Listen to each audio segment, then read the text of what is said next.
the 2022 Denver, USA ILCAD. Mr. Moller. Thank you, Andy. By the way, Andy is the chairman of this year's ILCAD, so we'll embarrass him more later, but did a fantastic job. Yeah, before we get started, I just wanted to offer the microphone to our hosts today at the University of Denver. If they'd come up right now while I speak briefly. We've got Dr. Patrick Sherry walking first, followed by David Fisher. I've worked with Patrick for probably 30 years now. He conducted some very breakthrough research into crew fatigue matters, in the mid-90s. Al Lindsay's out in the audience. He was very active in that as well. And he's also had the opportunity to look into the psychological impact of emergency responders after the 9/11 disaster. So pretty interesting stuff. Anyway, Patrick, you can use this or the... Thank you, Jeff. 30 years, wow. Gee, I didn't think it was that long. Anyway, but it's been a lot of fun, I have to say that.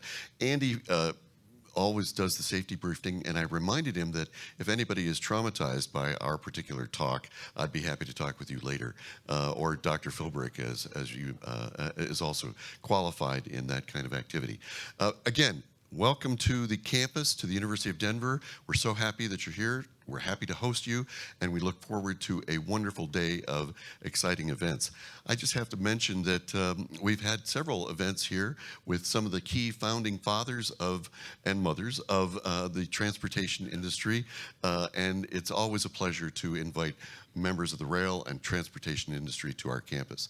I also want to introduce my colleague, David Fisher, who's now the Executive Director of our Transportation Institute.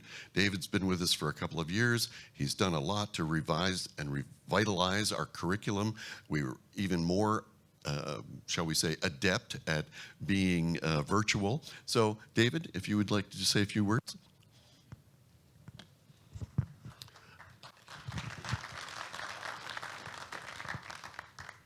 Thanks, Pat. And again, I want to welcome you to the University of Denver, which is our host for the Transportation and Supply Chain Institute. The Transportation Supply Chain Institute is celebrating its 25th year anniversary. I see a few alumni in our group here today, which I'm proud of. The Transportation Institute was founded by industry. What makes us different is that we are an industry to academic institute, meaning that the industry itself informs our curriculum. We have a sizable board, a who's who of rail, class 1, short line, intermodal, trucking, ocean carriers, freight forwarders, et cetera. There's 50 who's who in our board. I encourage you to go onto our website, transportation.du. And take a look at what our institute offers. Our premier program is our executive graduate program, which we have hosted over 300 graduates over the last 20 years in our cohort style. We teach Socratic method, meaning that folks from different parts of the industry come into the Institute as strangers, and they take the exact same curriculum in the exact same order together as a group, and they leave as friends, lifetime friends. Your graduate school experience is designed to increase your knowledge and make you an expert, but it's just as important. It builds your network, a network of people that you can count on as you move forward in your career. I was at a speaking engagement at University of Texas about a month ago, and we were talking about the supply chain crisis, and my comment was that we are actually in 2 supply chain crises right now on a global basis. It's not just about ships at port or railroads backing up or not enough warehousing space. It's also that the entire industry, as you know, is transforming. It's transforming right now. As we've all talked about for the last 20 years, technology is coming our way. And now technology is here, and it is completely transforming our industry. And so what we teach at the Institute is how to keep up with that change, how to be technologically oriented, how to be project management oriented, how to think forward, how to lean in on those changes and how they are manifesting in our industry. So I welcome your candidates, if you want to send students in, I'm happy to talk to you. I'll be here all day. I'll see you at the reception tonight. And again, I hope you have a wonderful conference, and thank you for coming to the University of Denver. We have a beautiful campus. Take a walk around. It's a lovely day, and thank you for coming. Thank you, David. Thanks, Jeff. Yep.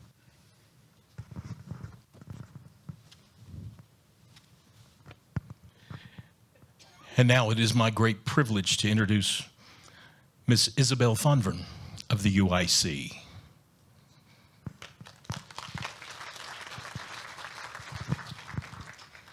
Good morning. Well, most of you have seen me yesterday.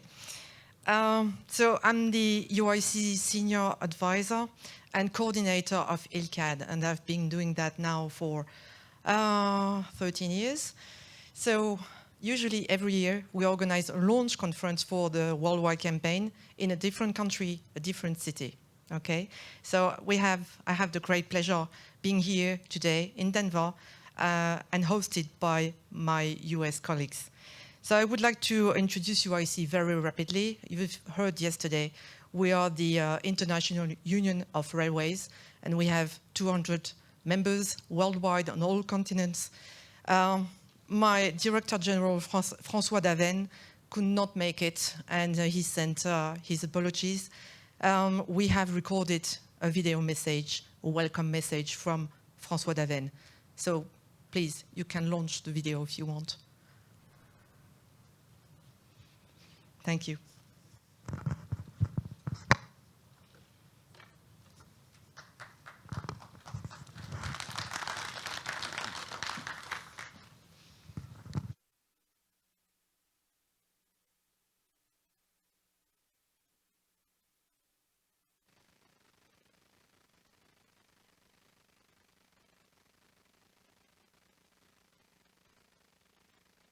Dear participants, dear speakers, dear host, good morning to all of you from Paris. I really regret not being with you today, but I am sure that our US hosts from AAR, FRA and OLI are taking good care of you and have organized outstanding events for you during these 3 days in Denver and Pueblo. UIC, AAR, FRI and OLI have a straight collaboration. Barbara Bach being the chair of the UIC region North America.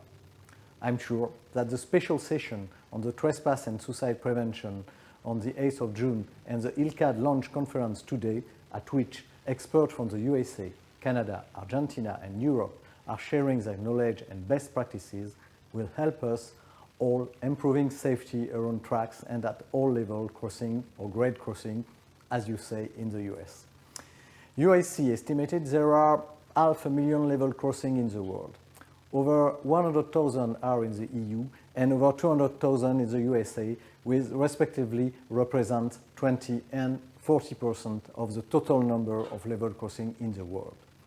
In the EU and in the USA, level crossing accidents and fatalities represent almost a third of all railway accidents. If we add pedestrian trespass on tracks, we achieve 91% of all railway accidents in the EU and even 95% in the US. Because in most countries during the COVID-19 pandemic in 2019-2020, we have seen inappropriate behaviors from pedestrians, cyclists, and vulnerable people at level crossing, at and around railway tracks, causing an increase of near misses, collisions, and casualties. It was decided by participating countries in the campaign to target vulnerable people at the ILCAD 2022 edition with the motto, "Don't put your life at risk, stay away from tracks." All over the world, the railway sector is facing the same problem at level crossing and around tracks.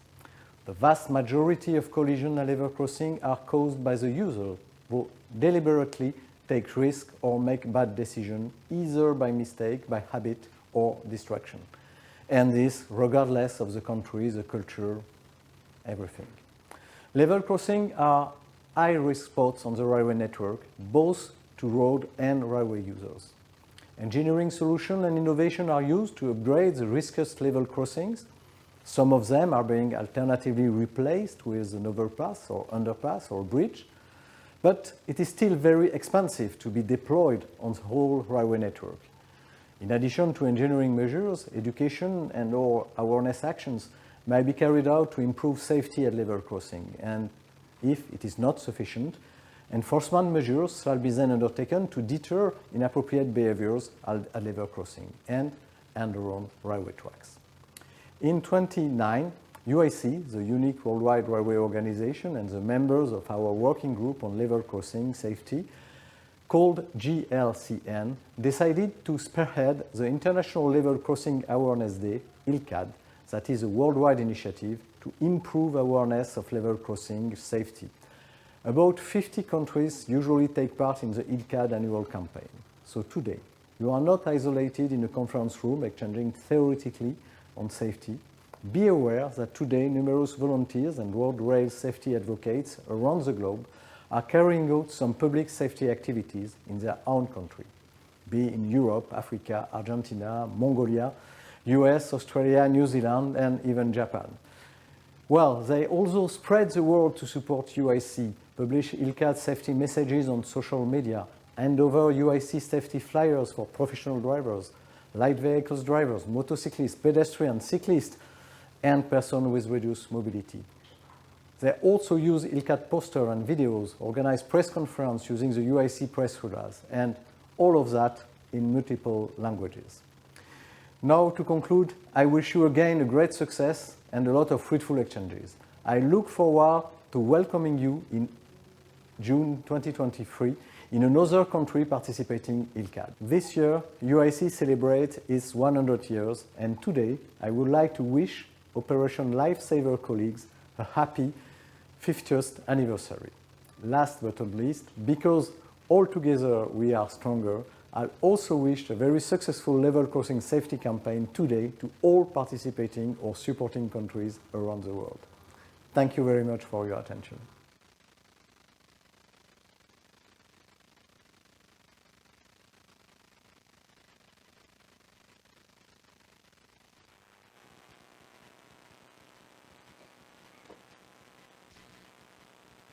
Test this microphone now. Can you hear me? Yeah, okay, great. So I'm delighted to introduce our next speaker. Jennifer Mitchell was appointed as Deputy Administrator of the Federal Railroad Administration in April 2022. So she's new to her role, and we're so excited to have her. Jennifer has over 25 years of experience working in the transportation industry in both public and private sectors. Prior to joining the FRA, she served for 8 years as Director of the Virginia Department of Rail and Public Transportation, where she led several strategic initiatives. Please join me in welcoming Jennifer to the stage. Thank you.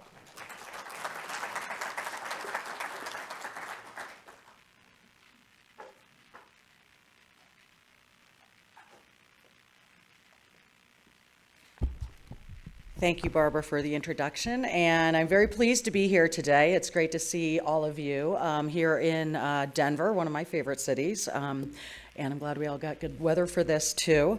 On behalf of Secretary Pete Buttigieg, FRA Administrator Amit Bose, I'm very happy to welcome you and thank you for being here today. We are very proud at FRA to be co-host of the International Level Crossing Awareness Day of 2022. Along with our colleagues at UIC, AAR, and Operation Lifesaver. So amazing to hear about the 50-year anniversary for Operation Lifesaver as well. I'm very honored today to join Jeff Moller from AAR, Joe Strang from the American Shortline and Regional Railroad Association, FRA staff, and of course the many distinguished representatives of UIC members from across the globe. Now, we do have a number of FRA staff that are here. I want to thank, of course, Barbara for being one of the main organizers of this event. Carl Alexi, I see Mike Long here as well. Star, Kita as well. And I don't know if there's other staff here too, but thanks to all of you for being here and for helping to organize this.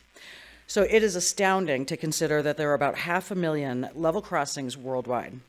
Here in the US, train tracks and roadways intersect at over 200,000 locations.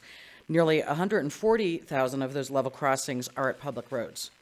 Given the way that towns and cities grew up across the U.S. And around rail lines, historically, this did seem inevitable. In a time before automobiles were even invented, it would seem nobody foresaw the risks that these intersections would create.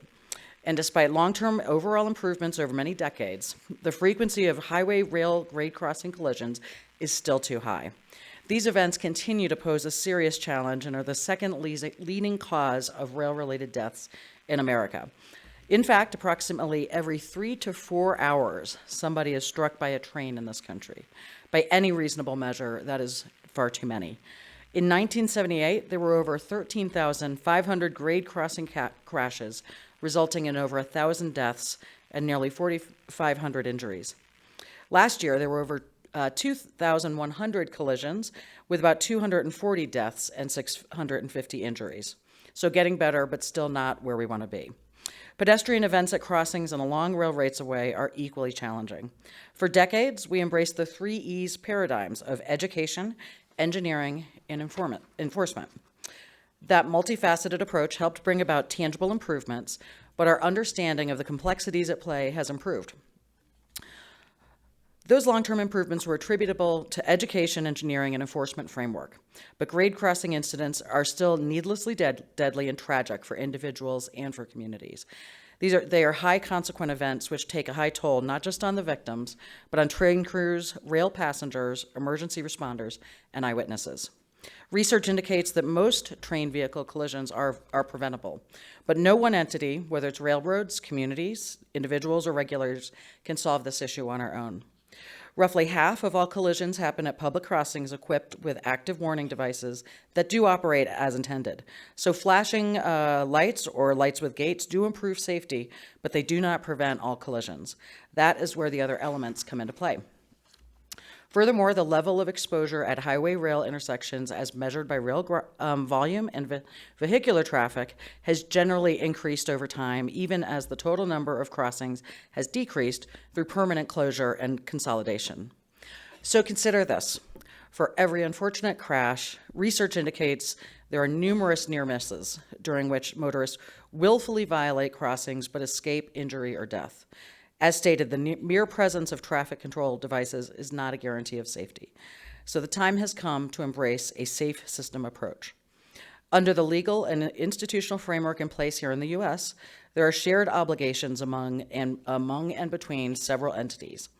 By law, trains have the right of way. However, given their size and mass, trains cannot stop quickly enough, so the onus is rightfully placed on roadway users. Railroads must inspect, test, maintain wayside and grade crossing signal systems, in addition to complying with comprehensive rail safety regulations addressing track, rolling stock, operating practices, and others. While few, if any, grade crossings collisions can be averted by a train crew, those employees must be trained for the territory over which they operate of freight or passenger trains. The train crews must also be trained and certified. They must abide by numerous other systemic and localized operating rules and directives, such as sounding locomotive horns on approaches to all public crossings, unless, of course, they're within a formally recognized quiet zone. So states also have several key responsibilities, among them taking inventory of all crossings within the borders with the railroad. States select appropriate highway traffic control devices for public crossings, including advanced roadway signage and pavement markings. States are also responsible for instructing, examining, and licensing motor vehicle operators.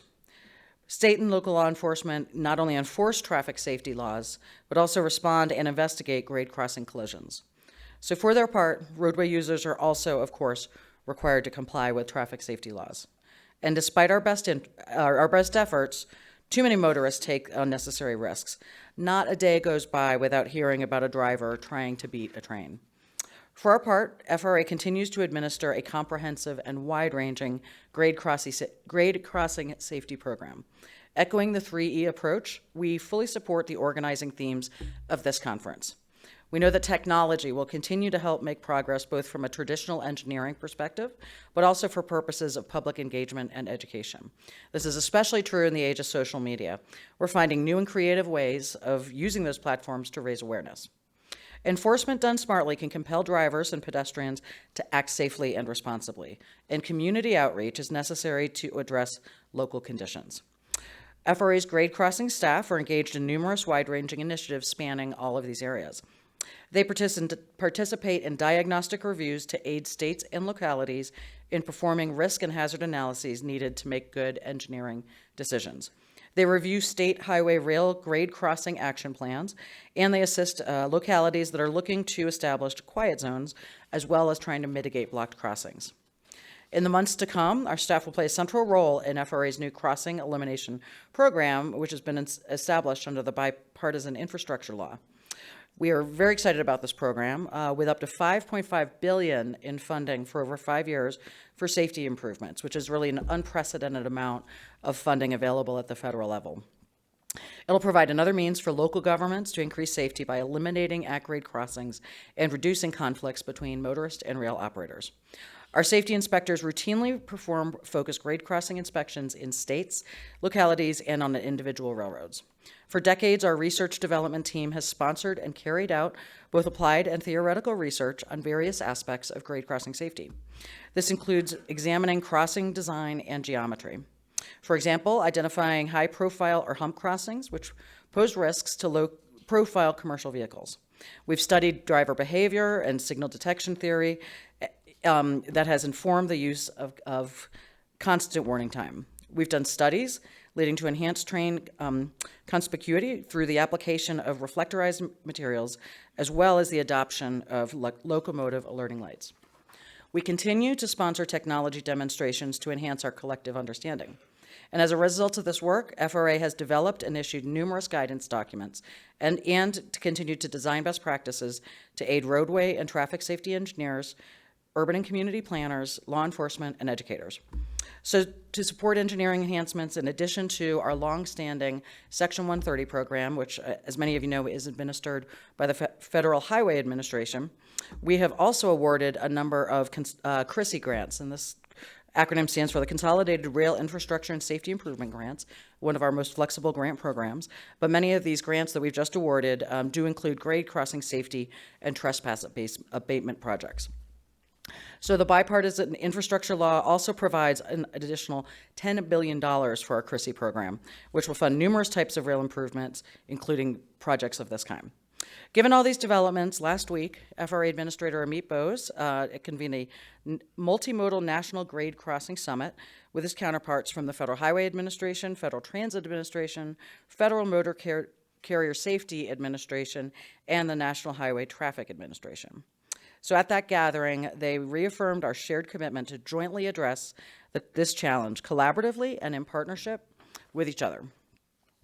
Grade crossing safety epitomizes intermodalism and the notion of shared responsibility among and between many entities. This includes railroads, motorists, pedestrians, law enforcement, state DOTs, and local governments of every shape and size. To reinforce this idea, we encourage everybody to look at the National Roadway Safety Strategy, which was issued last January. It provides a complementary framework for action, and it's premised on 6 key principles. First, death and serious injuries are unacceptable. Humans make mistakes, humans are vulnerable, responsibility is shared, safety is proactive, and redundancy is critical. We believe this analytical approach and objectives are well suited for examining grade crossing safety. The NRSS framework is inherently multimodal, focuses on safer people, safer roads, safer vehicles, safer speed, and post-crash care. So there's still a lot more work to be done in these areas. To be sure, we can help railroads, states, and localities engineer better roadways and highway rail grade crossings. We can encourage better driver licensure and testing for motor vehicle operators. We can encourage vigorous enforcement of existing traffic safety laws and advocate for better ones. So I again want to thank this year's sponsors and partners and commend the 50 countries who are present for this program. The continued prevalence of at-grade level crossings present opportunities to learn from one another. My hope and expectation is that everybody here will do just that. We need to think about how we can best apply our collective experiences and creativity to help make better decisions. Doing so will help us prevent needless injuries and deaths. While rail systems vary in terms of structure and operation, ILCAD has shown that cross-cultural comparisons and international cooperation can teach us a lot. We are fully committed to continuing collaborating with the North American and global partners. So I look forward to the continued discussion today and in working with you for the years to come. And thank you again very much for having me.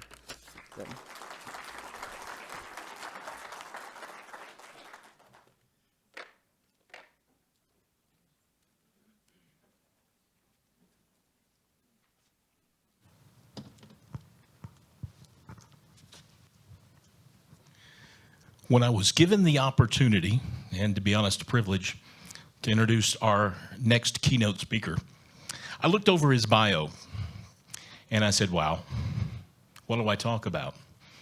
He has a long history with the rail industry. He has a long history of multiple committees and organizations. He's a strong promoter of grade crossing safety. He heads up the Trespassing Grade Crossing Committee for the AAR. And I started thinking, I said, well, I could explain all of these things to you, but you could read that in the bio. So I thought I'd take just a slightly different approach.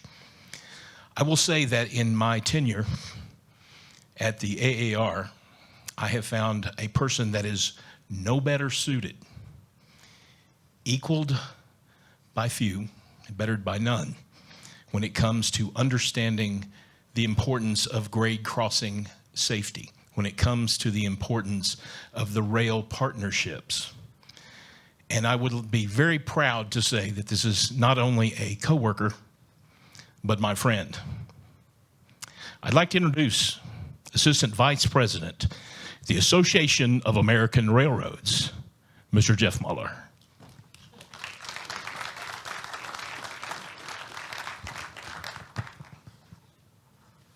Thank you, Andy. Did I mention he's my boss? I was going to get to that, yeah. Yes, good morning. As you all now know, I am Jeff Moller, and I work in the Safety and Operations Department of the Association of American Railroads. I've been there for 30 years. I've also worked for 3 railroads, 2 of which no longer exist. So, done my job. I'm actually a late substitute for my boss, Mike Rush, who hoped to be here this morning to welcome you all. COVID touched his family last week, and I know he's extremely disappointed that he couldn't be here, and I, share with you his regrets on that. Just a quick sketch on what the Association of American Railroads is. We're a lot like the UIC. I mean, we serve as the unified voice of our members. We also provide other kinds of services like research, economic analysis, committee support, and so forth. A lot of the decisions that are made at the AAR, not AAR. I mean, people say, well, the AAR says this or that. Well, no, the AAR's members through the AAR say this or that. Most of our members are freight rail, but we do have some passenger railroad members and some suppliers as well. I'd also like to just, especially for our foreign visitors, give you a little bit of context about the rail network here. I think it might help you to understand some of the U.S. presenters today, and those of you that are going to be on the train with us tomorrow can enjoy how this all fits together. So we've got about 600 total railroads here. There's a few very large ones and lots that are much smaller. We have a total of 140,000 miles of railroad. That's about 225,000 kilometers.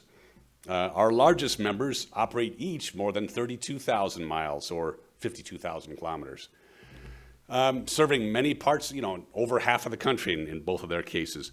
We also have lots of smaller railroads. Some just have a handful of employees. There's also a number of companies that own many small railroads, so they have one management system for a lot of railroads spread all over the place. Many of the smaller railroads are members of the American Shortline and Regional Railroad Association, and Joe Strang will be following me and representing them very well. And passenger railroads are members of the American Public Transportation Association. Some railroads are members of both, or all 3 in some cases. And the administration, or the associations, we all work very well together. Very good working relationship. Here in Colorado, we work closely with our research facility, MXV, which used to be called TTCI. They work on the kinds of things that you would expect, looking to improve safety, improve security, improve efficiency. We also have a technology arm called RailLink in North Carolina. They're sort of a virtual railroad. They dispatch all the traffic in the United States. They keep track of the 23,000 locomotives and 1.6 million freight cars. When a train goes by, all the data about what's in each car, who paid for it, where's it going, is it a hazardous material, all that stuff goes to the RailLink data interchange system. In the United States, the railroads are a little bit different than what you might be used to overseas. In nearly all cases, we own and operate our own networks. Many places in the world, railroads will interchange traffic with each other, but in our case, what's interesting is that very often a railroad will build a train in station order. That means the cars to one destination are followed by the other and so forth. drag it several states away, and then hand it off to another railroad who will take it on to destination. I mean, there's an awful lot of work that has to go together to make this kind of a system work. We're a continental network. We have decades of similar equipment designs and operating practices. You can load a car in Canada, for example, ship it through the United States, and send it to a customer in Mexico. Some Canadian railroads own major railroads in the United States. Some U.S. railroads own operations in Canada and Mexico. So we're very closely intertwined together. About the only thing that separates us is customs. In the eastern United States is a little bit more like you would see in some other countries. You know, the cities and towns that already developed before the railroads arrived. Out here in the West, it's just the opposite. The railroads actually came first. Very little development here. The Transcontinental Railroad, which joined the country in 1869, it spanned from the Missouri River Valley out to California. It's just north of here. You know, building a railroad straight to the west was done later, but back in those days, that would have been insurmountable. So that the first Transcontinental Railroad actually passes about 100 miles north of us, 160 kilometers, and goes through the town of Cheyenne, Wyoming. So, you know, just kind of interesting to think that we're very close to the history of the industry. Here in Denver, the first train came down probably less than a year later. A spur track was built down here, and so Denver became a member of the railroad map. At that time, in 1869, 1870, there were 4,700 citizens here. So not small, but obviously nothing like you see today. Anyway, this is a crossing conference, so maybe I ought to talk about the subject at hand, right? Well, first of all, let's just think back to how wonderful it is that we can finally get together again at this ILCAD 2022. Why not, right? This is our international forum where we work together to advance this important work. In the United States, we've got about, as the Deputy Administrator mentioned, 120,000 public crossings and 80,000 private crossings. These are crossings that are like in factories or industries or farms or school or people's driveways even for that matter. Got to find where I am here. You know, accidents have steadily decreased at these crossings, but as we all know, there's plenty more to do. A lot of good work has gone into the improvements we're already seeing, though. You know, there's been an awful lot of research and development of public education, new technologies, and even rather simple steps like putting reflectorized stripes on a passive crossing buck. You know, those are the familiar white post with the X on it. There's reflective material on them right now so that, let's say you're in a vehicle approaching the crossing, your headlights will light that thing up. If a train's going by, it'll almost flash because the light will shine between the rail cars as they go by. So a fairly simple matter, but clearly effective. Our nighttime crossing collisions have certainly dropped since that went into effect. That is an FRA regulation, by the way. I'll just tip a hand there. We also have reflectorized material on the sides of our rail cars and locomotives now. That's also pretty recent as well. 44% of our public crossings have these crossbucks on them. 13% have flashing lights, and 43% have lights and gates. Happily, the total number of crossings in the U.S. has declined 13% in the last 15 years. And at the same time, the number of public crossings with gates, which is, of course, the most significant safety barrier that we have there, has increased 40% in the last 15 years. And this is a pretty good thing because obviously rail traffic continues to rise. And just before COVID, we had the most vehicles ever registered in the United States. So obviously, you know, the exposures continue to go up, and yet I guess you could say our data is plateaued or slightly declining, but obviously is not satisfactory, and we're going to keep working on that.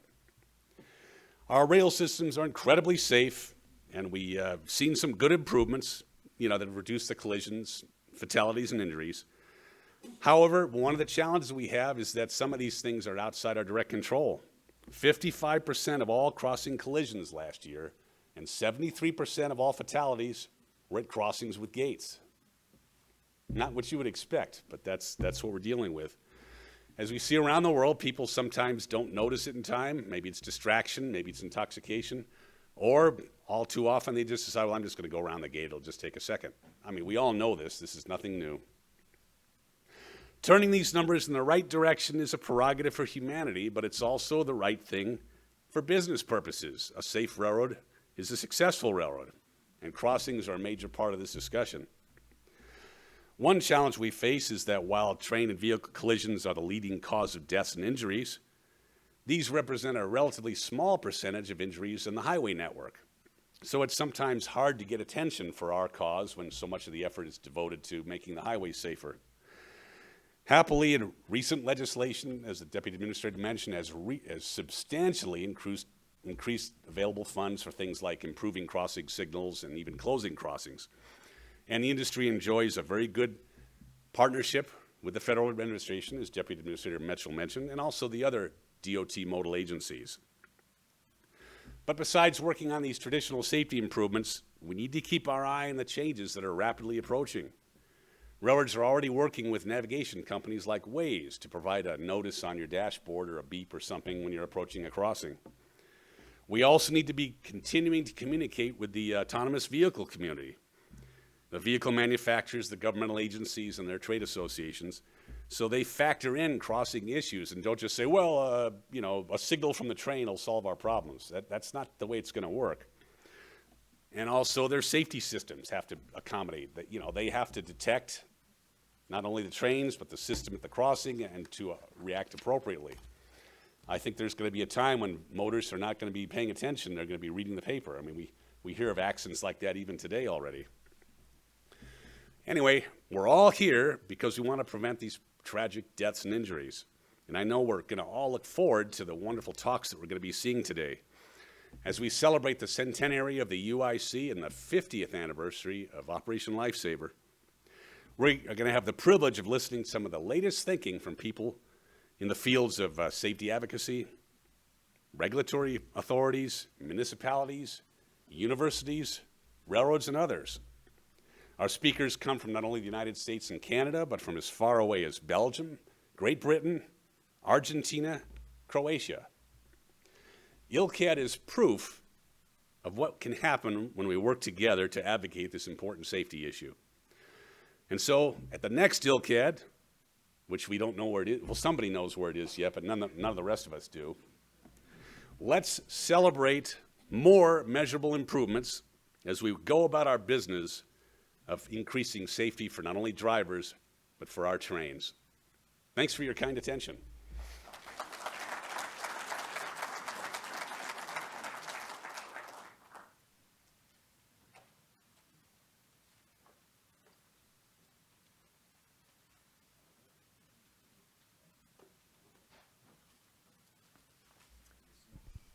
Good morning. My name is Rachel Moller, and I'm the Executive Director of Operation Lifesaver.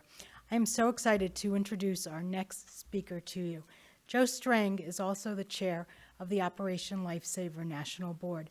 There are several board members here in the audience joining us, and were in attendance yesterday as well. It's a very active and committed board, and Joe is really the model that they all serve. She's so accessible to us. She is so passionate about rail safety. But that's not her day job. Her day job is she's the Senior Vice President for Safety, Regulatory, and Environmental Policy at the American Short Line and Regional Railroad Association. Prior to that, she worked at FRA as the Associate Administrator for Safety, and she was responsible for safety, regulatory, and enforcement in the United States. During her tenure there, she received the Presidential Rank Award for her service in her position. So it is my pleasure to introduce Joe Strang. Thank you. Thank you and good morning. I'm so excited to be here. We've been working on this event for 3 years, and I have to give the best shout out to the fabulous organizing committee. Andy Elkins did an amazing job as the chair of that committee, and Barbara Barr and Karen and Jeff Moller and everybody that participated on it. I mean, what a great committee. I have to say, the best minutes I've ever read of any meeting were taken by Karen. So kudos to you. So I really appreciate it. So I'm also really delighted to be here in two capacities. One is my role at the Short Line Association, and the other is the chair of Operation Lifesaver's Board of Directors. So I'm going to start by talking a little bit about the short line industry. Jeff covered kind of the big guys. Well, we represent the rest of the 603 small railroads across the United States. Our railroads are all privately owned. Some are held by holding companies that own multiple railroads. Others are truly mom and pop railroads that are owned by people with names like Dave or Bob, and one's even owned by a woman named Diane, So we've got a lot of diversity in the ownership of our railroads. We interact, short lines handle about 1 in 5 rail cars across the United States, and we like to say we're the first mile and last mile of service for shippers across rural and small town America. Recent data from the Federal Railroad Administration shows that our safety statistics have improved, and that's great, except they haven't in all areas. So things like trespass fatalities are up, grade crossing collisions continue to be a huge problem for our industry, and that is why we are all gathered here today to work on these, significant problems for us. So at ASLRA, we keep safety in the forefront. It's, the first part of my title is safety, and it's what I focus on every day. We provide a lot of training to our members with a lot of cooperation from FRA. I have to thank Carl Alexi, who's here today, for helping us, Mike Long for helping us in the areas of providing training to our members. So this week, right now, in Nashville, Tennessee, some of our members are getting training in drug and alcohol regulations, which are a complicated regulation and very important to keeping people safe. So the other thing that we do as an association is we advocate for federal funding. And I have to say that the recent bill that was passed has been fantastic. It's a great opportunity for us to improve safety, both through the huge increase in grant funding for programs that, quite frankly, are really well designed for small businesses, and we've done pretty well with them, and also in the new grade crossing elimination program and grade crossing technology improvement program. We think those are going to be, really important programs, and one that we fully support. The other program that we really think will be a big game changer for us is the Short Line Safety Institute. So we have here with us today the Executive Director, Tom Murta, and OLI Finance Committee Chair, John Walsh, with us. So if you guys will raise your hands and be acknowledged. The SLSI is funded by a grant that's administered by the Federal Railroad Administrator, and Star Kidda is our sponsor, and we absolutely love her support. She's been with us from the very beginning, and we wouldn't be where we are without her.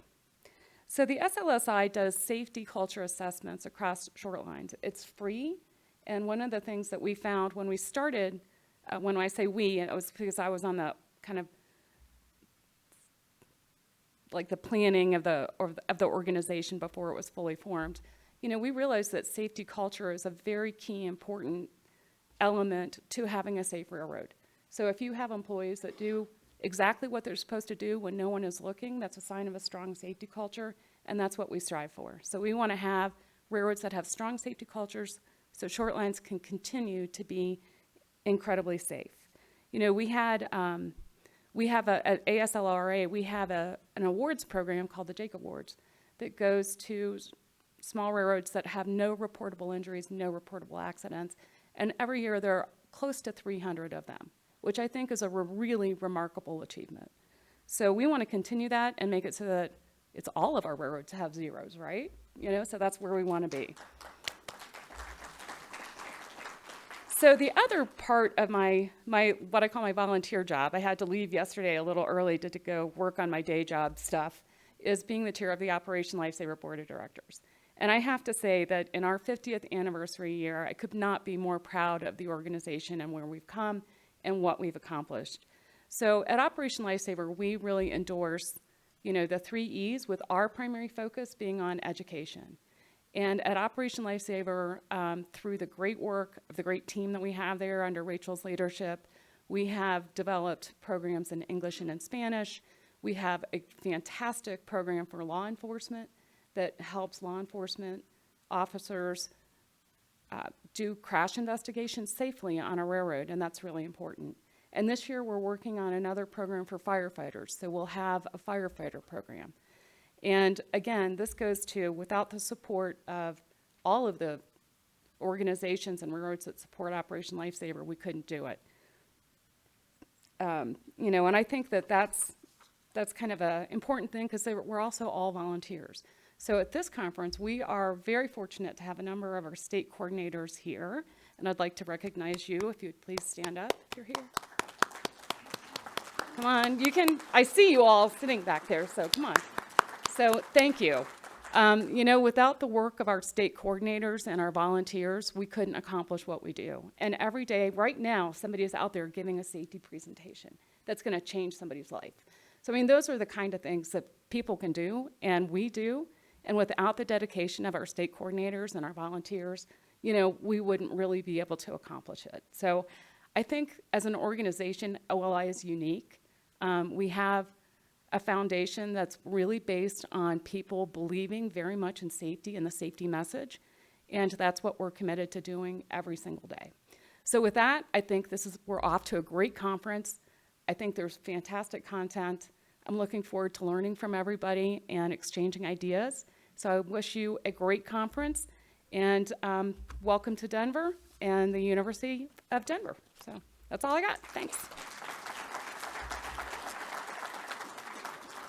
And you're back on schedule.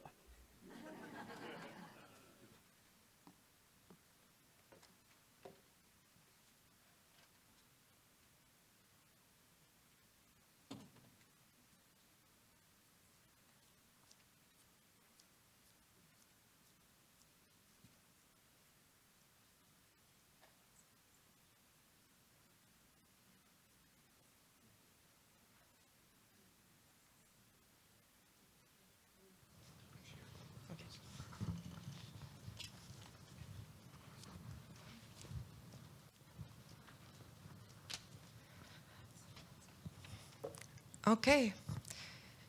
So now we will start with the first session, moderated by Dr. Patrick Carrie, professor at the University of Denver, who you have seen earlier. And our two speakers in that session are Mike Long, Director of Regional Operation of FRA, Carolyn Moore, from Rail Safety Specialist at the City of Ottawa in Canada, and Nicole Jackson, Senior Project Manager at Alfred Benesch Company. So please, Patrick Carrie, you're here. Thank you very much. Welcome. Thank you. We have a great audience here. I can see that. It's good to be back. Good to be back. I wanted to make a couple of quick remarks while the panelists are joining us here on the stage. We have three very informative presentations, one from the FRA, one and two from Canada. But I just want to remind everybody about the importance of these collaborative events. In 2008, I think it was, we had the International Rail Safety Conference, and I sat on a panel up here with the representatives from several different countries, and including Deutsche Bahn. And we shared ideas about rail safety and prevention techniques and methods on platforms, which then stimulated a number of different research projects and research ideas. Just a few comments here and there that you exchange with each other in the hall and around the coffee pot are critical to developing and increasing the innovative, inventive spirit that we as academics need in order to kind of keep pushing the envelope, coming up with new ideas. So in addition to meeting and sharing and getting out of the house after 2 years of COVID, this kind of exchange of ideas is really, really important and helps us collaborate even more. So I encourage you to share those ideas. Our first speaker is Mike Long. He's from the FRA. He's going to give us a talk about FRA rail safety and grade crossing safety. But I want to say something personal about Mike. In fact, he is a former Marine, served in the Persian Gulf several years ago. He's also worked for the BN, the GMW, and the Santa Fe. But more importantly, and I think he's very well qualified to lead us, I think, in this journey, he's a fan of Monty Python. Does anybody remember the Monty Python and the Holy Grail? There you go. He is going to lead us in search of the Holy Grail, and in the process, I think we'll probably encounter some very dangerous shrubbery and a killer rabbit, but he is going to assist us going forward. Mike, over to you.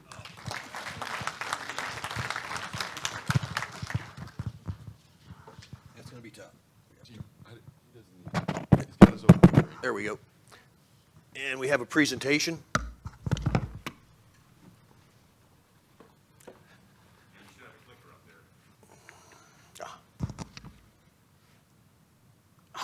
No, go back. Okay. I'm going to take a diverging route before I start on my presentation. I heard Andy when he gave the job safety briefing. If you see something unsafe, say something. I saw something unsafe. I saw about 20 somethings unsafe. People distracted on their phones, on their computers. I saw 5, and I counted because I walked around during the safety briefing. I saw 5 different Facebook pages open. There's some interesting stuff out there, people. This is your job safety briefing. We're safety professionals. The Department of Transportation says that safety culture is the values, actions, and behaviors that prioritize safety over competing goals and demands. Values are set by the leaders, the leadership of a company, the leadership of an industry, the leadership of safety. Your values show up and down throughout your industry. Actions, values, then actions. Actions are really at the managerial level. Are they enforcing? Are they complying? Are they living up to the values that the leadership sets? And behaviors. Is that exhibited by the employees on the ground? 3 of the key elements of safety culture. Leadership's commitment to safety. I'm challenging you to start paying attention to job safety briefings. I have a question before I go to number 2 and 3. Who flew here? Keep your hands up. Who listened to the flight attendant's safety briefing? Uh-huh. I bet you fly less than most people work on a railroad. You need to know that. And if you're flying with someone that works for you or that you work for, that's an example you've just set, or that you've just shown your boss, or you've shown someone that works for you. So when you leave here, whether tomorrow or Saturday, I'm going to challenge you. Take out that little trifold. When the flight attendant gives you that safety briefing, follow along. Look her in the eye, him or her in the eye.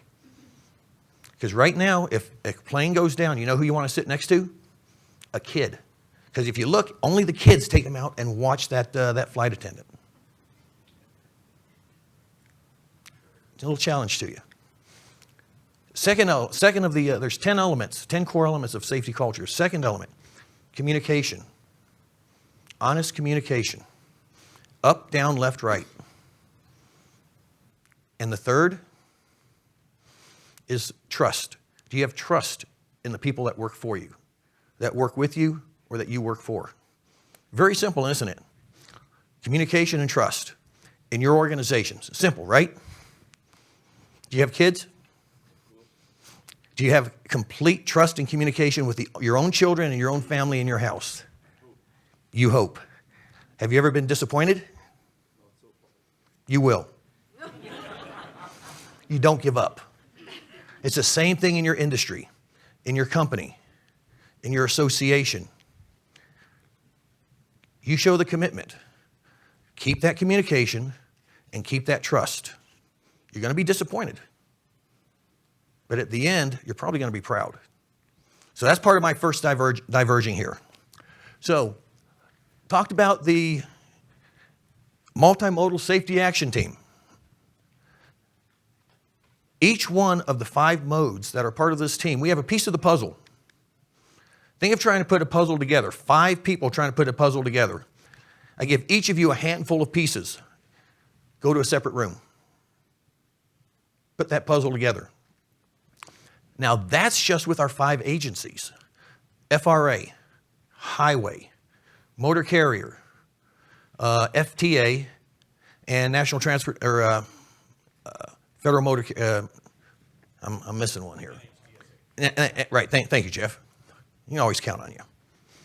Those are 5 elements.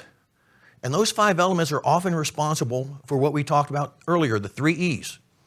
Education, engineering, and enforcement. That's how we've done it for years and decades, and it's worked. But now we've got to take the next step to the total system, looking at it as a whole system. So that's why I put this up here. It's just kind of a piece of the puzzle.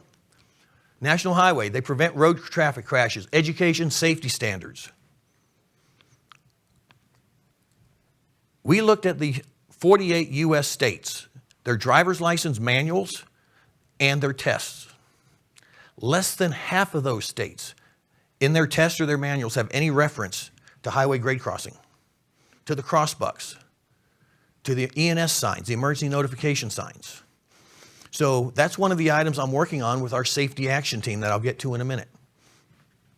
FRA, rail safety, grade crossing, signal systems, training, education, testing of the railroad employees. FTA, financial assistance for light rail, for commuter operations, for public transit. Federal Motor Carrier regulates the commercial trucking industry. We also got copies of the CDL tests and the CDL manuals. Even fewer have information on grade crossing. We had a meeting with the American Trucking Association, their Vice President of Safety, and the Labor Association. What's the first thing that's going to happen if a truck gets high-centered on a crossing? What should they do? Call the ENS. What's the first thing they do? One, they say something I'm not going to repeat. Two, they try and either back off or pull off. And third, they'll probably call 911. They're not going to call that ENS sign, which we had a perfect example in Los Angeles a few months ago. The plane that landed on that crashed on the tracks. It was there for almost 20 minutes. You saw the yellow tape. And then at the last second, you saw the train come through. The police pull that pilot out at the last second. They had almost 20 minutes to call that ENS sign, but they didn't. So it's not just the education of new drivers, of truck drivers. It's our law enforcement. And finally, Federal Highway, design, construction, maintenance of the highways, the traffic signals, and the MUC-TD, the Manual of Uniform Traffic Control Devices. We all have a piece of the puzzle. But that puzzle is a lot bigger. There's a lot more rooms. We've got the cities, the city planning, law enforcement, the drivers, the pedestrians. So this is just part of it. This is a Google Maps picture of one crossing where all 5 agencies have a piece of the puzzle, but there are gaps. The orange, the top, that is a light rail system financed by FTA. In the blue, that is a commuter rail, FRA regulates. In the red, large truck, Federal Motor Carrier. In the green, a couple of regular private vehicles, National Highway. And the purple, the stoplights and the markings, Federal Highway. But there's gaps. We each have that piece of the puzzle, but this is what we're missing, working together.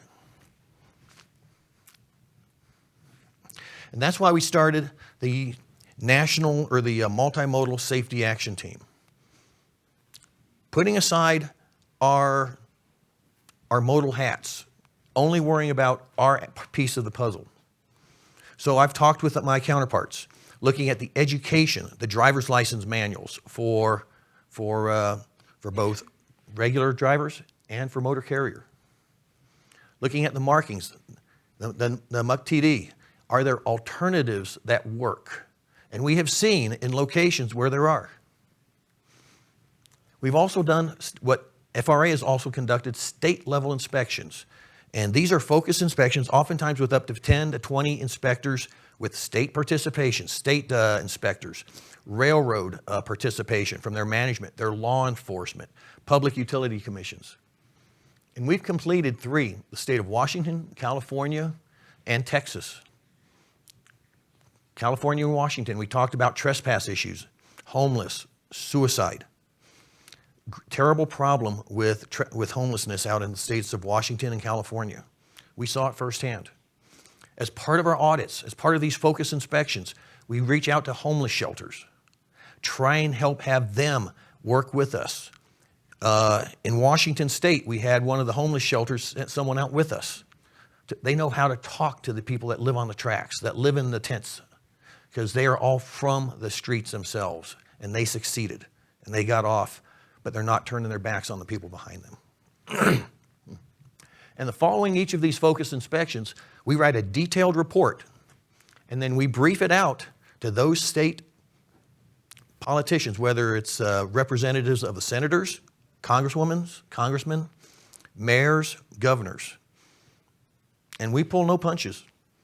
If we will try and coordinate with every entity, but if the entities don't participate, we'll let them know. And I think one has already received a call. So we want to get everyone involved, because one person that doesn't participate may be the one that needed to complete that puzzle. So why is this important? We've already heard there's about 240,000 highway grade crossings in the U.S. Let's look a little more macro. Brightline in Florida. It's been in the news. Began in 2017 with a 67-mile corridor. During this time, Brightline has incurred, I think that's now up to 63, and I sent this last week. Grade crossing and trespass accidents. In Broward County, the Broward County Quiet Zone has 64 separate crossings in it. In 22, they now have 11 accidents and 10 fatalities. That's out of date, 1 week old. The highest ratio in the country. Now, as part of our evaluation of quiet zones, we have to look at what happens at them. Are they safe? If you have 10 fatalities in 1 year in one quiet zone with 64 crossings, we have to look at that. Are we going to, and we are looking at the possibility of rescinding that quiet zone. That word got out. It's not a secret. That word got out to the Broward County Sheriff. This week, the Broward County Sheriff is initiating a blitz. He's getting all of the different police departments, the sheriff's departments in the Broward County to do a 2-week safety blitz on crossings and trespass. Because I said, it's a piece of the puzzle. Enforcement is a piece of the puzzle. Now, we all know law enforcement is spread thin. They have a lot of responsibilities. But this is also another one of them.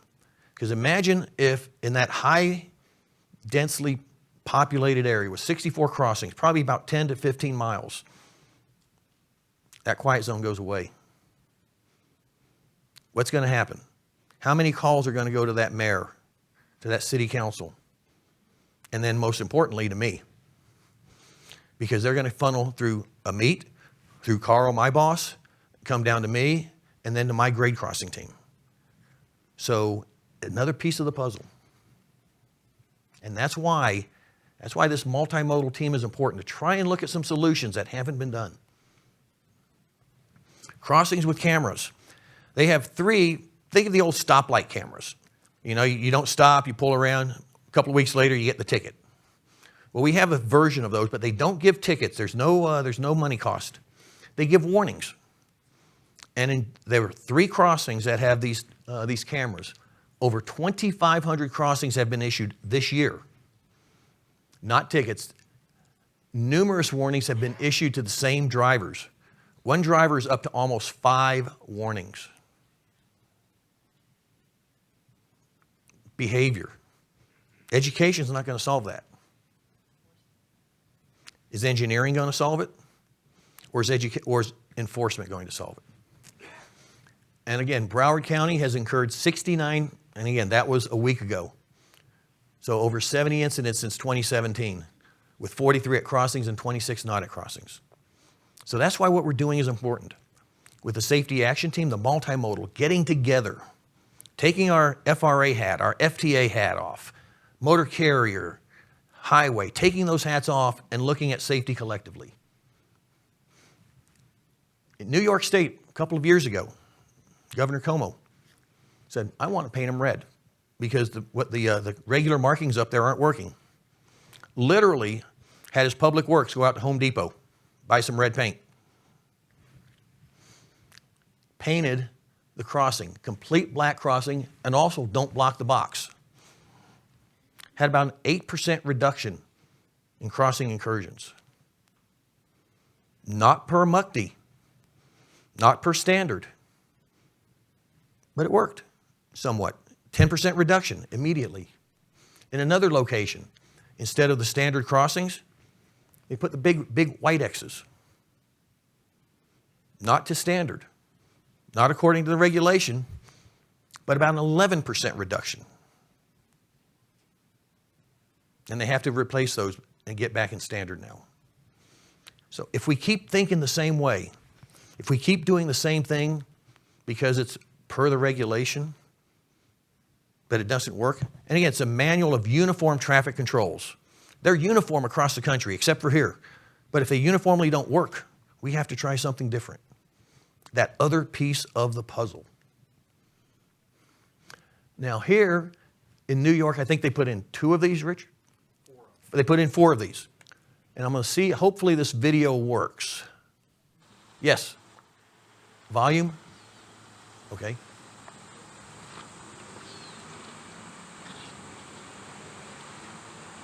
Get off tracks. Get off tracks. Better than the alternative? Get off tracks. Train coming. Get off tracks. Train coming. Get off tracks. This is a simulation, Barbara. No one's going to get hit. Get off tracks. Train coming. Get off tracks. Train coming. Get off tracks. Train coming. An example of technology, engineering, maybe a piece of the puzzle, something we're looking at and talking with Brightline, along with maybe some of the, going back a slide, maybe some non-standard crossing markings. Okay, if the red box was 8% and the white X's were 11%, maybe if we make big red X's, it'll be 19%. I'll round it up to 20. I don't know. Let's try something different because the puzzle pieces we have now don't always work. Trespassing. Talked about the little pyramids yesterday. This is another very simple item that was out in Washington State, out in Seattle. Those rocks are about the size of half of a football buried in concrete. You put those close to a crossing, maybe people are going to actually walk to the crossing. Homeless encampments. We saw them extensively in Washington and California. Homeless encampment near, fencing cut. Regular hurricane fencing, very easy to cut. On the other side, just beyond that, is a liquor store. There's a tent city on this side. This is an interesting one. This is in California. The car on the right was actually a police car that had been stolen, burned, and left on the right-of-way. It's been there, they said, over a month. On the left, homeless encampment, up at the very top, that is that's the rail line. This person has built 2 shelters here, and he has lined this little irrigation ditch with small rocks, created a small heart-shaped pond. He has herbs and vegetables growing here and here. He is raising chickens. This is a homeless encampment up next to the main line. Probably he's been there at least a year, maybe longer. He's done his own engineering, his own home improvement. Part of the problem that we have to face, another piece of the puzzle. This was a car that was actually struck by Brightline. So one key thing I always say, before you attempt to beat the odds, be sure you can survive the odds beating you. Because we've seen what happens not only here in the United States, but worldwide, whether it's with trespassers. The video of the kids basically playing chicken yesterday, and what does it do to that engineer? All across the world, before you attempt to beat the odds, be sure you can survive the odds beating you. With that, any questions? Not? Next? Oh, yes. I'm Tyson Cotton with the Union Pacific Railroad. I was wondering, what is your notification process for the state inspections that you guys are working on? We start at least a month in advance notifying the state inspectors, the railroads that participate in that state. Will work normally with either the director of safety or the senior safety person for that region or that division or that service unit. As the planning comes along better, we start putting together a detailed schedule, how many inspectors, where they will be working, where they will look, and what teams. And throughout that entire time frame, we'll have our grade crossing specialists in that location work with the railroad, the community, the public utility commissions. They'll try and reach out maybe to local law enforcement on homeless shelters. Is there someone there we can talk to? Why don't we save the rest of the questions till the end? We have about 12 to 15 minutes saved for questions of the presenters. Our next panelist is Carrie Lynn Moore, and she'll be co-presenting with Nicole Jackson. Both are from the city of Ottawa, and Carrie Lynn and her team have been working on improving and implementing Ottawa's Vision Zero safety plan. But on a personal note, I think it's important to note that Carrie Lynn is an avid hockey fan. And our condolences, actually, are in order because she was planning on attending the fourth game of the playoff series between the Oilers and the Avalanche. And unfortunately, the Avalanche swept. So maybe you could stay a little longer and stay next week when we when we play for the cup. Anyway, I'll turn it over to you, and you'll introduce Nicole, right? Thank you. Good morning, everyone. Can you hear me okay? So I've been working at home for the last couple of years. I'm not out and about. This is a little bit surreal for me. It's been a while since I presented, so bear with me. So Nicole and I, we worked on a project together in Ottawa, and I'm just going to give you a little bit of background. So Ottawa, we're not a huge city. We have a population of just over 1 million people. We have a large geographic area, though, of 2,800 square kilometers. The at-grade crossing we're focusing on today is on Fallowfield Road. It borders the city's Greenbelt and suburban community of Barrhaven. Oh, where's my mic? It likes the first slide, eh? So this is the crossing we're going to be discussing. This is Fallowfield Road. It's a 4-lane divided arterial roadway. And you'll notice it's on a significant skew with Via Rail's Smiths Falls subdivision. In the eastbound direction, which is the direction that we had compliance issues with, you'll notice that we have a signalized intersection 44 meters to the east. It's signalized intersection of Fallowfield with the Transitway. The thing to note is the Transitway is a private roadway for OC Transpo. That's the city's public transportation system.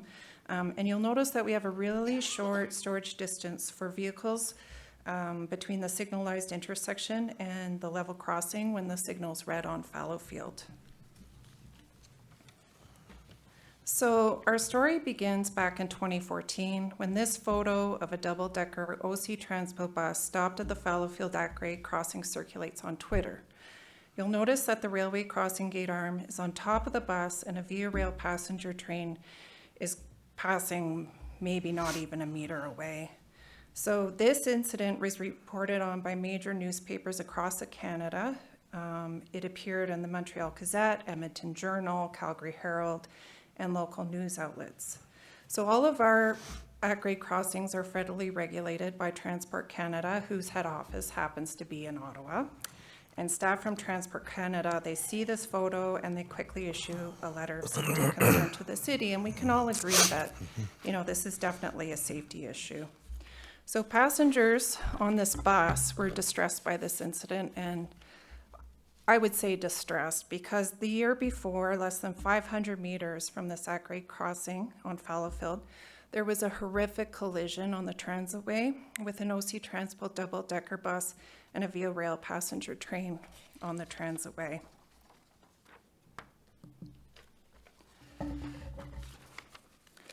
So 6 people died, 9 people were seriously injured, and 25 people sustained serious injuries. This was a very, very dark day in our city's history.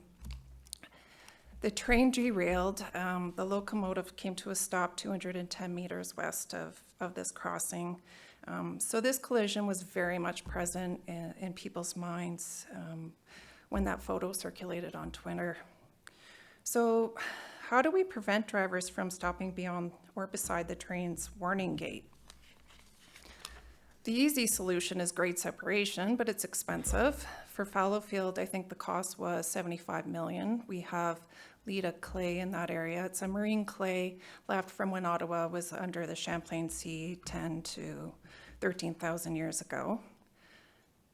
This is something that I'm really interested in. This is infrastructure to vehicle technologies. This is Area XO in Ottawa. It's a private test track. It's 16 kilometers long. We have signalized intersections set up, 4-way stops, and with the help of Via Rail, we have a mock-at grade crossing to test some of these technologies.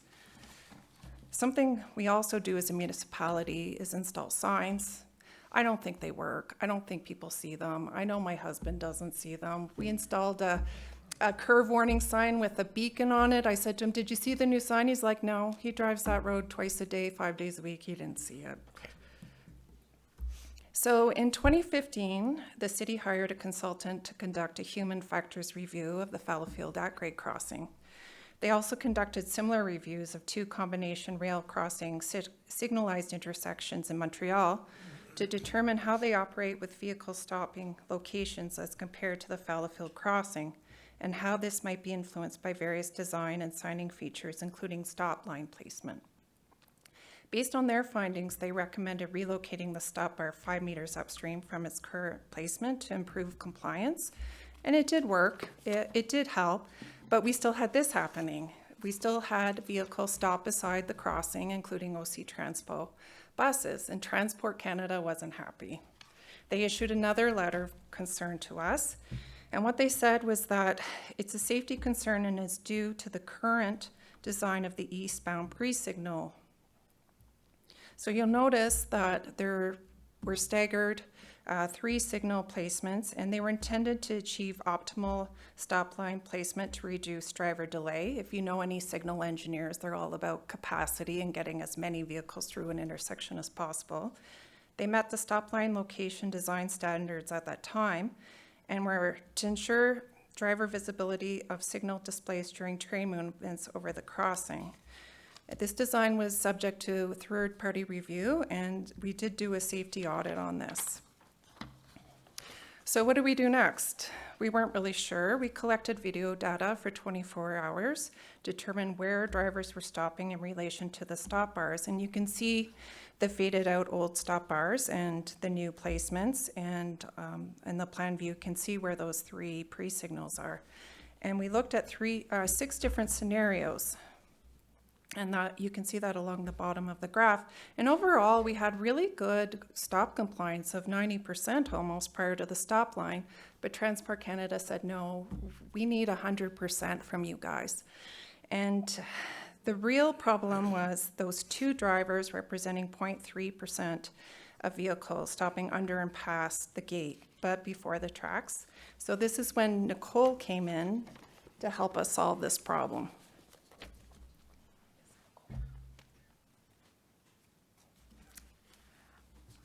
All right, so my background, just so you know, is in grade crossing engineering and safety, particularly as it relates to preemption of traffic signals and grade crossings.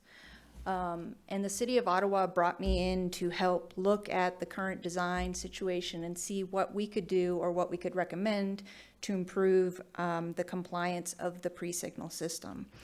You'll see from, let me go to the next slide. Carrie Lynn showed this picture earlier. You'll see that there is a primary traffic signal for the pre-signal here downstream of the grade crossing on the right-hand side.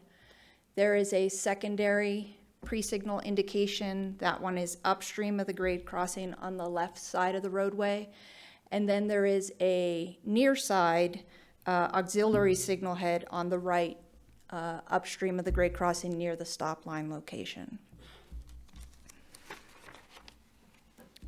We found that the existing layout of the pre-signals created an undesirable vertical visibility footprint, and that it extended beyond the stop line. You'll see the hashed out area here represents where drivers could see those signals, and due to the staggered placement would pull up. And you can see even some of that hashed area is beyond the gate location. This contributed to the eastbound stop compliance issues and drivers stopping beside and even beyond the gates for this location. So what we did is we recommended that the 3 existing traffic signal indications be removed and that it be replaced with a single mast arm with 2 indications from the median side so that it could be placed as close to the tracks as possible. And you can see that this mitigation would relocate that vertical visibility footprint from existing location to now at the stop line, and hopefully improve driver compliance. On August 15th of 2019, the staggered pre-signals were removed and the new mast pole was installed in the median. They also replaced the green arrows that were on the original pre-signal indications. We wanted more of a brighter green, so to speak, of the footprint of green, and they were replaced with green balls at this location. And the new pre-signals were turned on August 19th of 2019.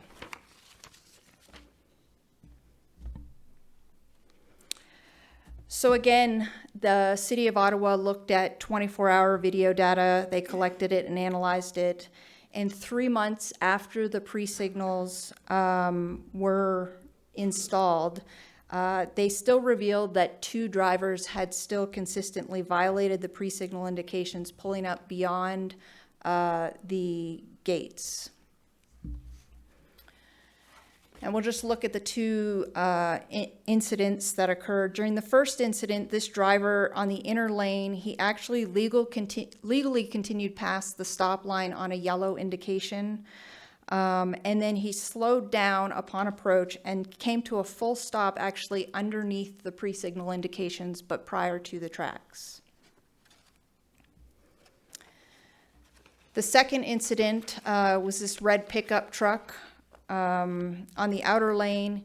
He actually violated the red pre-signal indication. He went beyond the stop line just following the pre-signal turning red. And he finally stopped pretty much a similar location to the previous driver below the traffic signal cantilever. And from both these points where those 2 drivers stopped, they would not have had a view whatsoever of the pre-signal indications. So what we determined, and it looks like the traffic signal downstream in this image is pretty far, but it actually is not. As Carrie Lynn mentioned, it was only 40 meters from the tracks, and they currently have visibility limited signal faces on there. However, the way they were programmed was such that a driver all the way back at the stop sign for the pre-signal could see those green indications downstream. So what we recommended was that they further adjust the visibility limited faces so that the driver could not see those indications until they were at the pre-signal or beyond the pre-signal indications themselves and on the tracks. We didn't want to give them a reason to stop anywhere else. With that, also, we recommended that periodic adjustments to those may be needed because of the weather conditions or movement from wind. So once these were adjusted, a year later, actually, in November of 2020, the City of Ottawa again took 24 hours of data, collected, analyzed, and double-checked the instances of drivers stopping under or beyond the tracks. And at this point, they had 100% compliance. So they no longer had any issues of drivers stopping either at the gates or beyond the gates. This was a year after all of those changes had been implemented. And it's important to note that they considered anything, even though some of these you can see they've stopped beyond the stop line in some situations, they still considered that a safe stopping point since they were prior to the gates themselves. One thing that's important to note, we understand this is only a 24-hour snapshot of the video data that they collected, but the video data analysis was very, very time consuming and takes hours to review the videos. So, education and enforcement, of course, is key to ensuring that the safe stopping for this grade crossing is maintained. And because education enforcement is also key to ensuring safe stopping positions at this crossing, the City of Ottawa is participating in Operation Lifesaver's Clear Track initiative during Rail Safety Week this fall. The Fallowfield at-grade crossing will be the focus of targeted police enforcement and bring more awareness to drivers. Thank you.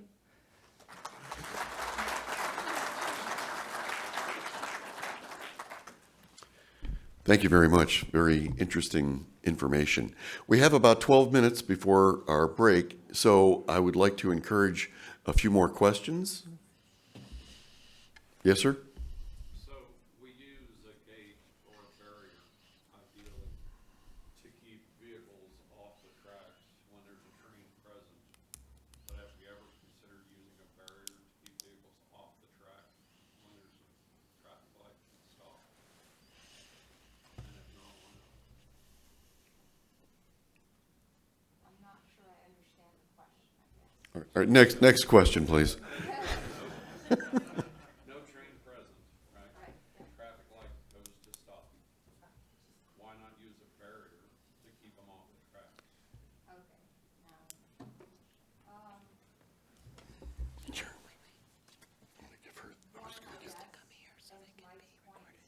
I'm going to give this to her because we can't hear her.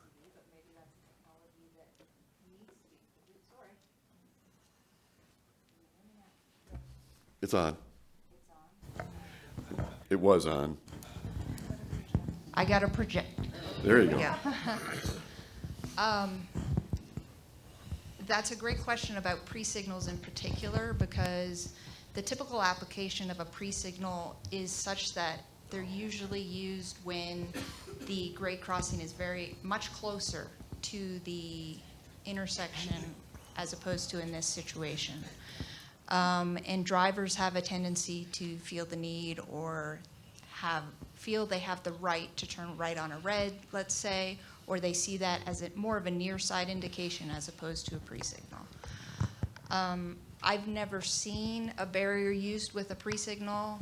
I think that, I guess it could be, but unless anybody else has ever tried it, I don't know.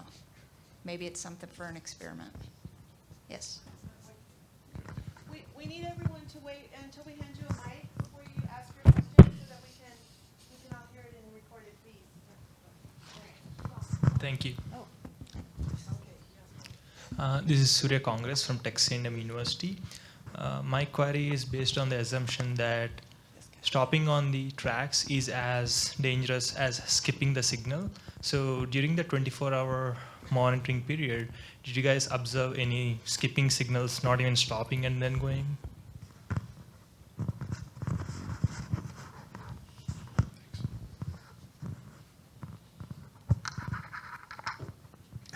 Sorry. You'll get your steps in. So our group didn't personally review the video data. It was provided to us after analysis. And the City of Ottawa didn't check for violations, particularly of the pre-signal as part of this project.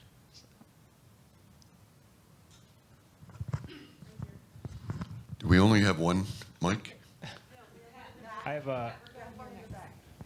I have a question for Mike. All right. You said that for the red light over here. You said that for the red light violation enforcement, you guys were only handing out warnings, but there's quite a few, repeat violators. Is there a thought about making that a fee-based financial impact to somebody? Is there a thought? Yes. Different states have different laws on whether or not you can use the red light cameras or their equivalent for actually handing out tickets. Florida, as of this time, does not permit it.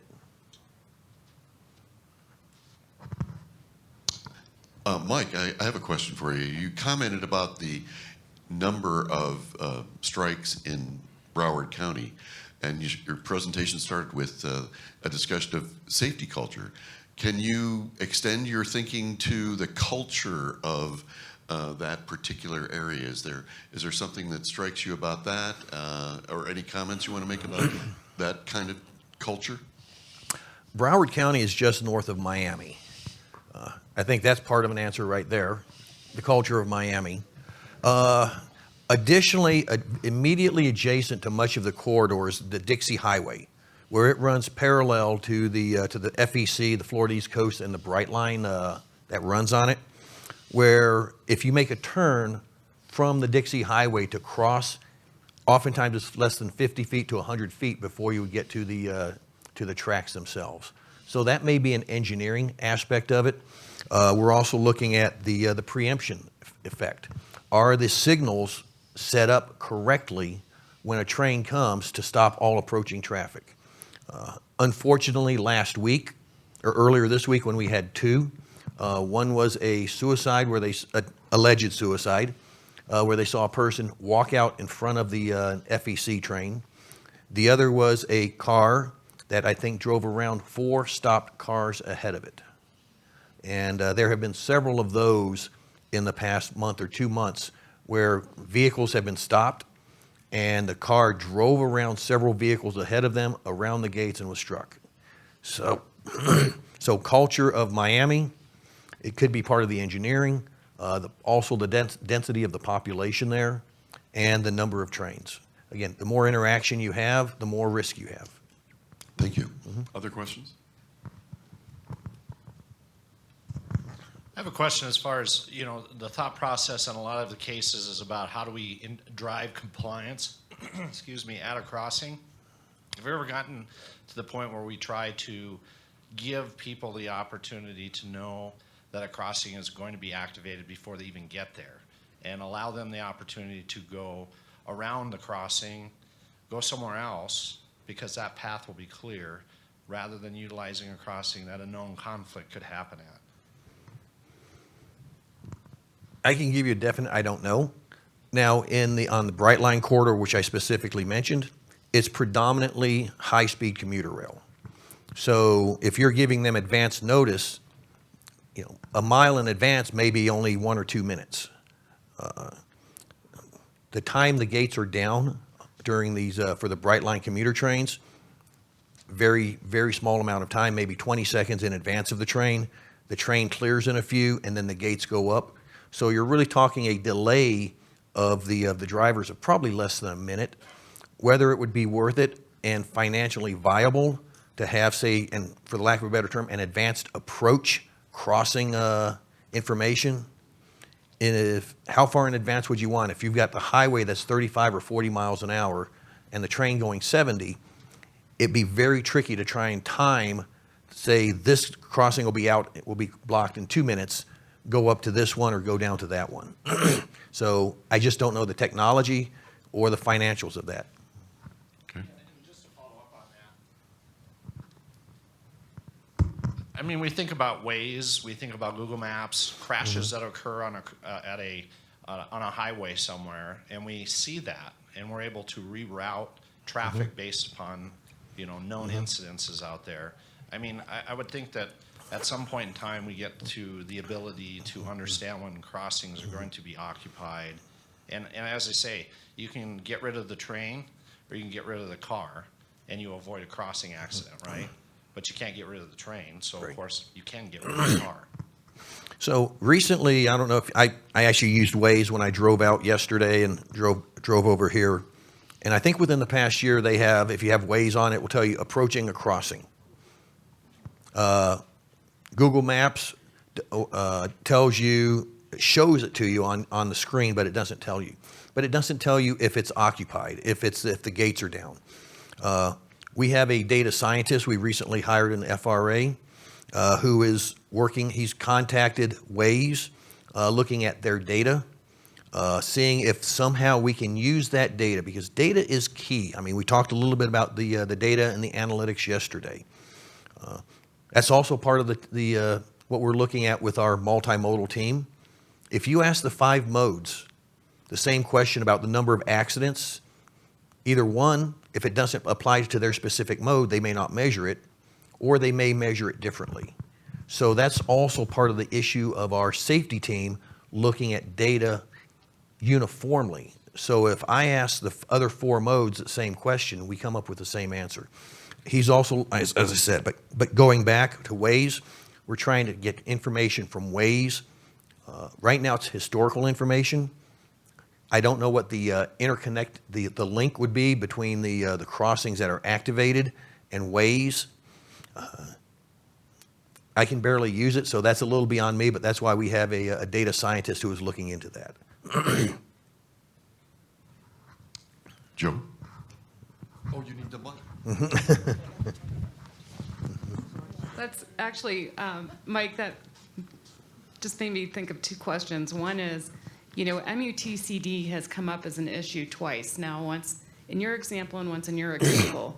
So what efforts are being taken to either create a way to get a waiver from the standards and do so readily so that you can have the improvements you talked about, or to change MUTCD processes? Because my experience with them is they are very, very bureaucratic and very, very time consuming.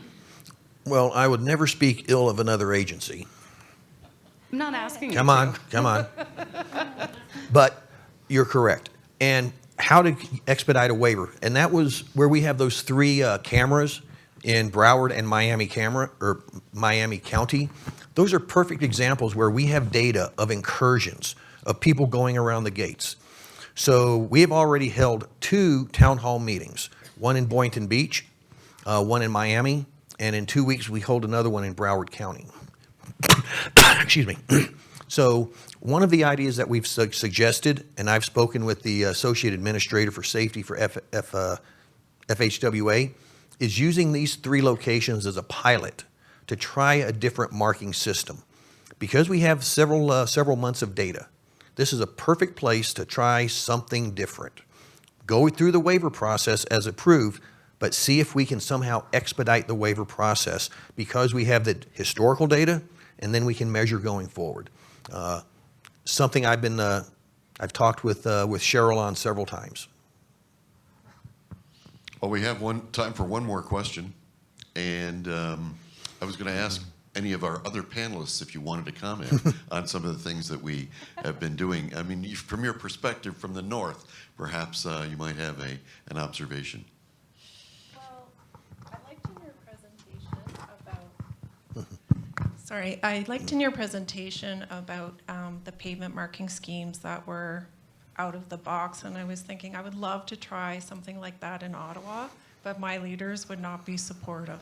If it's not in the manual, if it's not in the MUTCDC or the Ontario traffic manuals, it's a hard no. And the only way that we can sell something like that is if we can get permission from the province. We like to use the word pilot, but it's a long process. But I think that as road authorities and rail authorities, we need to start being more creative and finding solutions, because people make mistakes. They make mistakes all the time, and that's why we need to over-engineer. That's why we need enforcement. And engineering is great, but it's expensive.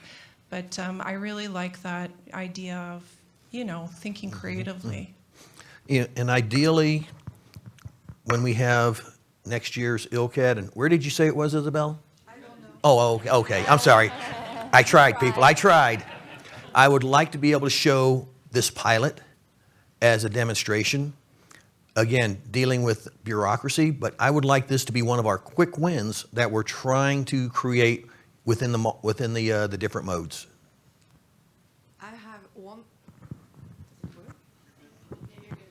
I have one remark and one question to Mike. Alan is sharing the group, the international group on level crossing safety, and we are exchanging regularly on some ideas, engineering solutions and everything. And some tests have been carried out with pavement painting in different countries. I have a question to you about the test that you were carried out with the car stuck on the level crossing. Since our cars now are very hermetic, we can't hear properly the sounds coming from outside. And we may have the radio on, or kids shouting, or the dog barking, whatever. Is the sound loud enough so that a car driver can hear it from inside the car, even if he has the radio on or whatever? It was not just the audio train coming, get off the tracks, but there was also, I don't know if you saw it in the upper right hand, I think was a flashing sign that said the train coming. So will it overcome a teenager with the radio blaring, or if they're wearing headphones? Probably not. For everyone else that listens to either music or talk radio or sports at a normal level, yes. Okay. We've been also exchanging on Waze in our group, and SNCF, the French railways, now they have worked also cooperated with Waze in France, and now we have the information on Waze. You are approaching a level crossing. Mm-hmm. So I think you could do that in your countries too. Hey, Isabel, could I speak to that as well? Myself and Rick Campbell here were actually responsible for the design of that technology. And we used a wayside horn speaker, which is pointed directly at the crossing for the audio. And it's literally an audio file, so we could have done it in any language. We could have done it with any voice. They wanted to use the subway's MTA voice of, get off the tracks. And so we made sure that the decibels would penetrate a vehicle, because that's the intent here. With a typical, grade crossing bells and things like that, they're intended for pedestrians and bicyclists and people outside of a car, whereas this was intended to penetrate the vehicle. And like he said, we also had the sign, and we made sure that the sign was actually placed about 75 feet on the downstream side, so that a driver, even if they're in a large truck, if their back end is stopped on the tracks, they can see that sign ahead of them. And it's important to note that that study that we did with that, it actually ended up, we had almost a 95% compliance of drivers making some sort of maneuver to get off the tracks when that was illuminated. They either pulled off to the shoulder and went around a vehicle, or all the vehicles in front of them crept up and they were able to get off, or they backed up. But it was 95% effective on getting people off the tracks. And subsequent to that, it actually had a 40%, almost 40% reduction in people stopping on the tracks to begin with. So it changed driver behavior, which was an unintended but very good benefit to that system. Well, thank you very much. That was a great discussion. I thought we weren't going to have as many questions as we did, so now we're over. So we have to stop and move on to our next event. Thank you, panelists. Good job. What? Yes, exactly. Oh, thank you. Good job.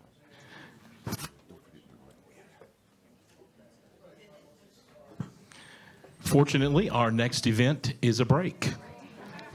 So please take a few minutes, go out and speak to some of our wonderful sponsors, review their materials, enjoy the fresh food that was just put out, and we'll see you back here, and I'll start giving warnings in about 30 minutes. Thank you.